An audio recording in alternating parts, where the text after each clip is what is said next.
ธุเด้อผู้ขาสร้างน้ำทำบุญมื้อนี้คนโชคดีคนบุญมีจริงได้เห็นคลิปนี้ภาพนี้เด้อย่อมือสร้างน้ำทำบุญเอาบุญน้ำข่อยเด้อมื้อนี้วันที่13วันพุธเดือน5แห่ง12ค่ำเดือน6ลาเด้อสาธุเด้อบุญในพระไรผู้ขาสร้างความทุกคนก็ขอให้หอมหักเอาบุญน้ำข่อยเด้อสาธุขาขอเป็นสะพานบุญให้ทุกคนที่บุญมีได้เห็นคลิปนี้ได้เห็นภาพนี้ได้สร้างน้ำทำบุญน้ำข่อยเด้อขอให้มอมจั่วทุกหาทุกวงจงเป็นสักขีพยานผู้ขาขอเป็นสะพานบุญให้ทุกคนที่เห็นคลิปนี้ภาพนี้ได้เอาบุญน้ำข่อยเด้อสา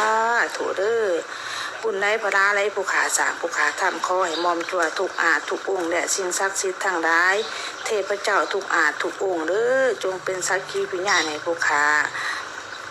มื้อนี้วันนี้ผู้ขาสร้างน้ำทำบุญความทุกคนที่เห็นคลิปนี้ภาพนี้ก็ขอให้บุญพระนั้นพรอันประเสริฐนี้ให้เกิดแก่ทุกคนทุกทานแด่ข้าพเจ้าผู้ขาลูกเต่าผู้ขาคนที่ผู้ขาหาประสาธุ